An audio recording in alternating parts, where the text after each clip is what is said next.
Robert de Sablé, Assassin's Creed. If this is what you wish, It is. so be it. To arms, assassins! Do you like to heal your character when you play a video game? Well then, good luck trying to get through the original Assassin's Creed without raging at some of the encounters. Altair's only way of healing is to flee combat long enough to regain his health chunks.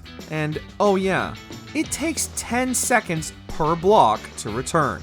Each time you fight de Sablé, both when it's Maria in disguise and the man himself, he'll also have a dozen Templars and guards to back him up. The time for games is ending.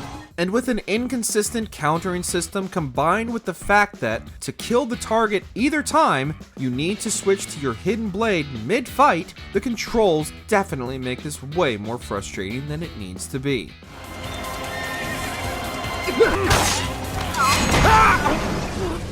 Rodrigo Borgia, Assassin's Creed 2. Requiescat in pace, you bastard. I don't think so. We're still not sure why Ubisoft decided to go down this route for the final boss of their blockbuster sequel, even over a decade on. After already besting Rodrigo in combat more than once, only to be defeated when he gets the Apple of Eden anyway, Ezio follows him into the secret chamber below the Sistine Chapel. There he decides they're going to fight without any weapons or magic tricks, mano a mano. Let us see what you are made of, old man. All right then. If that's how you want to play it. Unfortunately, without his sword or pieces of Eden, Rodrigo isn't a very skilled combatant, so this fight descends into Ezio beating on him with no resistance for a few minutes. And after all that, he lets the guy live. Nulla è reale.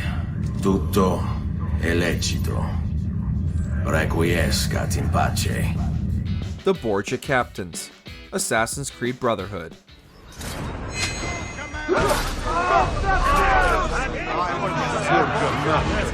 There's really only one actual boss in Assassin's Creed Brotherhood, Caesar Borgia, but on balance, he's definitely not one of the worst bosses the series has ever had.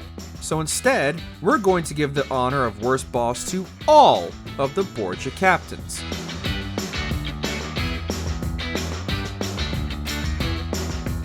There are 12 Borgia towers you need to destroy, first by assassinating the captain and then setting the tower on fire. Some of those captains will fight Ezio up front, but most of them are cowards who will run away. If they do, they'll quickly despawn and the game won't just reload you like it would a normal mission. No, you have to leave and come back later to try again, which can make the process of eliminating them all a real chore.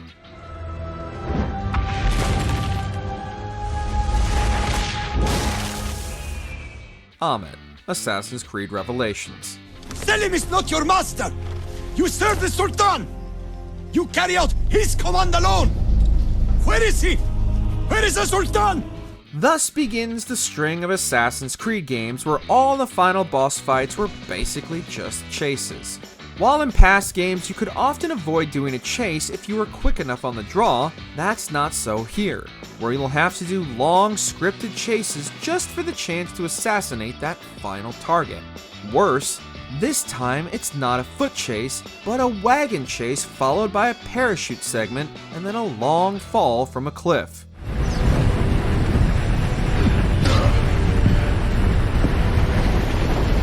We get that they were trying to be cinematic, something they'd later do a lot better in Assassin's Creed 3, but it just seems to go on forever. And after all that, it's not even Ezio who kills Ahmet. Selim! Stop! Please! Charles Lee, Assassin's Creed 3.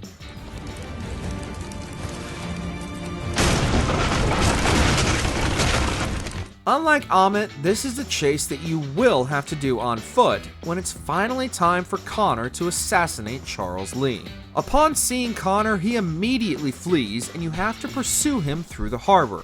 dodging soldiers all the while. Slip up just once through the burning ship or around the tedious wooden platforms and you might lose him, making you reload the checkpoint.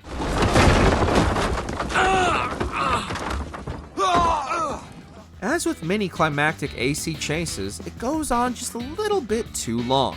At least in the later games, they finally get opponents who will stand their ground instead of showing themselves to be complete cowards. Because no one else will.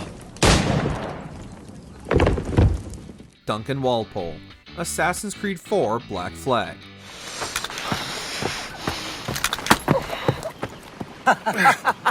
He makes our list because he's just that annoying, both to catch and kill and to interact with at all. Kenway's ship sinks and he washes up on a beach, where he quickly encounters fellow castaway Duncan Walpole, an assassin. Though Walpole initially wants to pay Kenway to help him, he quickly tries to shoot him with his busted flintlock, and then you have to chase him across the island in typical classic Assassin's Creed style. Posh git. Where's he running to?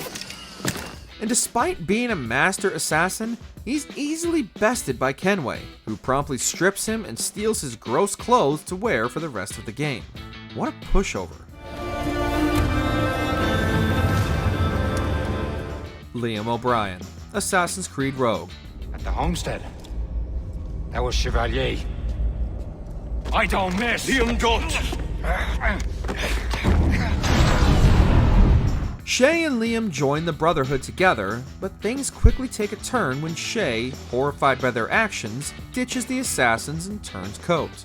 The whole game is leading up to a climactic fight against Shay's childhood best friend, who you will have to chase through a collapsing Isu vault. And then, at the end of all that, do you have a dramatic showdown beyond having to hide and cover while he tries to shoot you? No. You both fall off a cliff and Shay lands on top of Liam, killing him apparently by accident.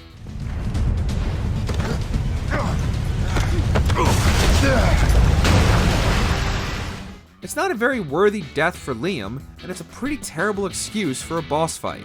The Storm Fortress might be a nightmare, but at least you feel satisfied when you finally defeat it. I hope that world is a good one. Francois Thomas Germain, Assassin's Creed Unity. The direct approach from an assassin. How refreshing. I assume Robespierre was your doing as well. Another fight where basically all you do is hide behind cover. It seems Ubisoft was taking some inspiration from Batman Arkham when they designed this. You've got to sneak up on him and perform assassinations multiple times, only for him to then teleport away and into the catacombs.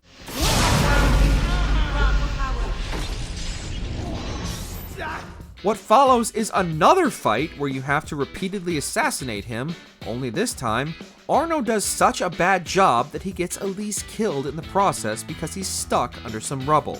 It seems that the assassins and Templars were both too useless to kill him any of the 10 previous times they tried.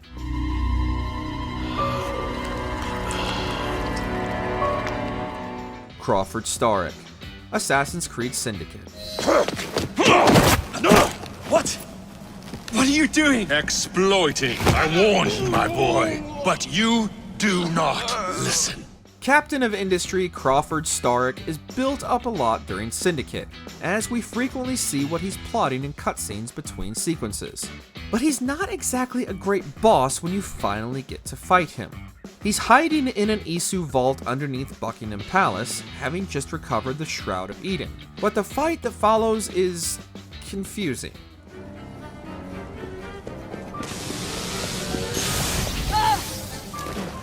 It's not really difficult, but it's also not easy to work out what's going on, even when you're winning thanks to the bizarre area of effect attacks and force fields Starrick is using. Music is fun though. Let's.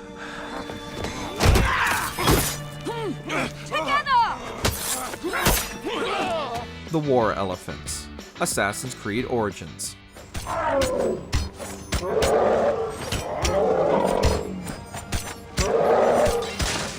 Now, the War Elephants aren't badly designed fights, nor are they the most difficult enemies you'll come across, but you just can't support Bayek going around and killing so many elephants. Of all the creatures you could have made legendary foes, it had to be these majestic giants.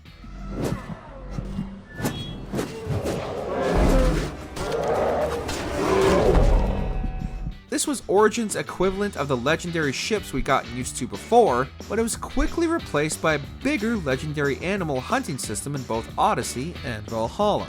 As well as that, the elephants are unreasonably large, at least 3 times bigger than an actual African elephant, and they're already huge to start with.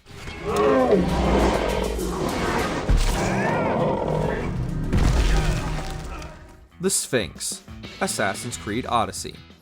Another challenger. I hope you're more resilient than the last one. By the gods! The statue came alive! Yes, we know the Sphinx isn't a real boss fight, but that's exactly the reason why it makes our list. In Greek mythology, the Sphinx is a terrible foe who holds the city of Thebes to ransom until someone can solve its riddle. If you get the riddle wrong, it will eat you. In Odyssey, Cassandra meets the Sphinx as one of the 4 Isu experiments needed to open the door to Atlantis, and it will challenge her to a riddle. What is large yet never grows, has roots that cannot be seen, and is taller than trees. But the riddles are extremely easy, and worse, getting them wrong results in a cutscene where the Sphinx insta-kills you.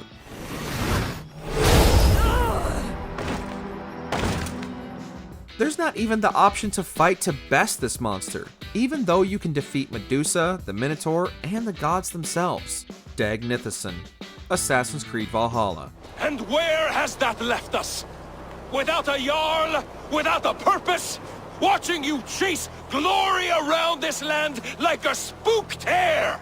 Dag clearly cares about Sigurd a lot more than Sigurd does about him, and gets increasingly angry about Eivor taking over the Raven clan, despite the fact that Sigurd is nowhere to be found for most of the game. This all culminates in him challenging Eivor to a fight to the death for control of the clan himself, but obviously, Dag isn't the main character here.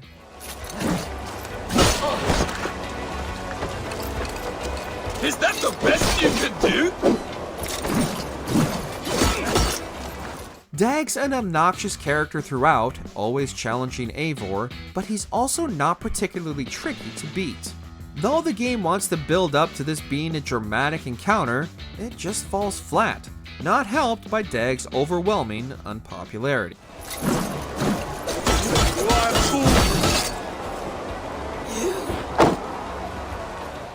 Thanks for watching. If you enjoyed the video, there's more where that came from.